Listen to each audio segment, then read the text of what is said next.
be your teacher to teach you how to solve remainder theorem, syncretic and dividing polynomial using long division. But before we start, let us introduce ourselves. I'm Joshua. I'm Judy Christian. And we are solving remainder theorem. My name is Elena. My name is Joshua. And we are solving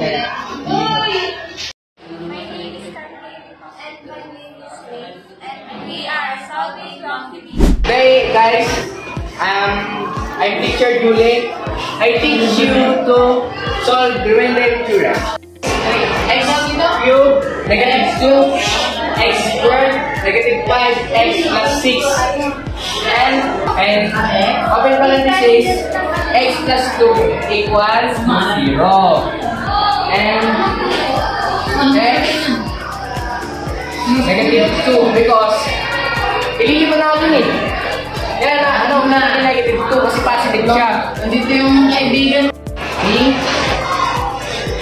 Open close, negative 2. Kaya naging negative 2 doon sa x natin. Equal, bawat x ay mayroong negative 2. Kapalitan natin ng negative 2. X, negative 2. Open close. Copy lang. And negative 2. Open close ulit. Yung x natin, negative 2. Out of square. Kakabilang natin yung negative 5 and yung x, open close. Negative 2 plus 6. Next step natin, isusot na natin ito lahat. Equals 2 times 2 equals 4 times 2 equals negative 8. Kabilang natin ito, negative 2. Open close. 2 times 2 equals 4. Positive 4 gawa na. Positive ay negative times negative equals positive. And pag times lang natin ito, negative 5 times 2, negative times 2 equals 10. And plus 6. Copy lang. Wait. The last steps natin ay pagka-calculate na natin ito lahat. Open close, negative 8. Negative 2. Open close ulit. 4, positive 4. Plus 10. Plus 6. Equals 0. 0. Talagyan lang natin din ay 0 kasi yun ang lumabas sa resulta. Libre natin this factor kasi 0 ang lumabas.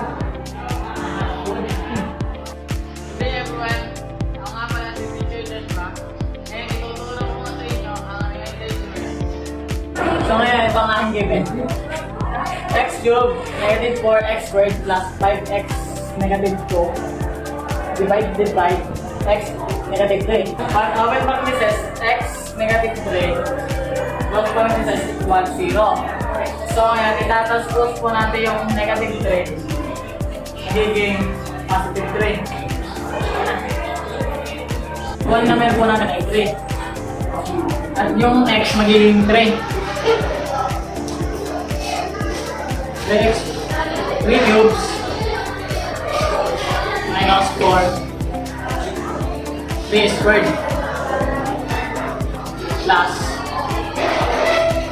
5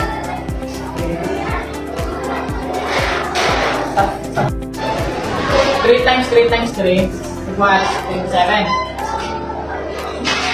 Bring down negative 4.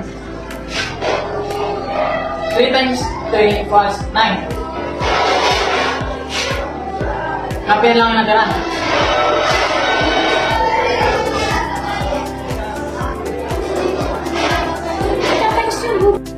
Bring down 27. Negative 4 times 9 equals negative 36. Plus 5 times 3 equals 15. Copy na yung negative 2. 27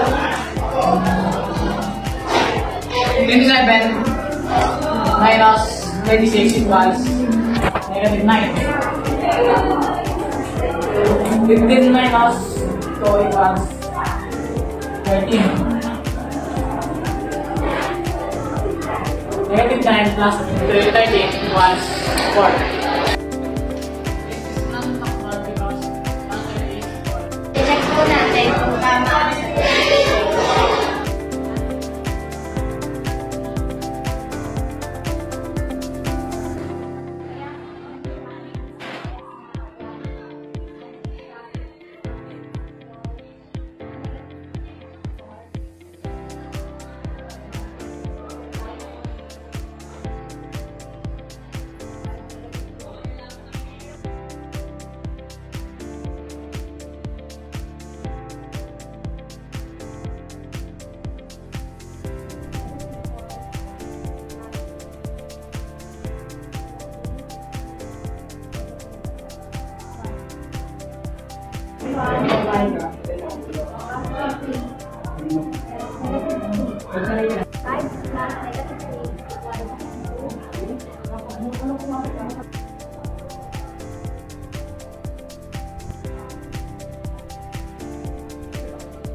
Hey everyone, I'm Teacher Carl, and today I will teach you how to solve the equation. A given is x squared plus 9x plus 3b divided by x plus 5.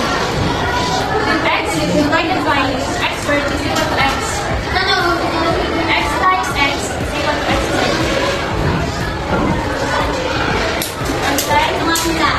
then 5 times x is equal to 5x. 9 times 5 is equal to 4x. 4 divided by x is equal to positive 4. 4 times x is equal to 4x. Breakdown can be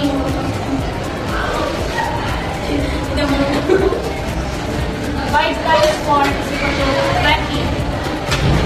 So, same sila, kaya kakansel out natin. 20 minus 20 is equal to 0. So, the final answer is x plus 4. This is the final answer. Good day everyone, I'm Teacher Lee, and i-check natin kung tama ba ang figure kung ang given answer ay x squared plus 9x plus 20 divided by x plus 5. Pag tinranspose natin ng 5, magiging negative 5. Negative 5. Dahil ang value ng x ay 1, 9, and 9. I-break down natin ng 5. So 1 times 5, negative 5 equals negative 5. 9 plus negative 5 equals 4. 4 times negative 5 equals negative 20. 20 plus negative 20 equals 0. So, ang sagot natin ay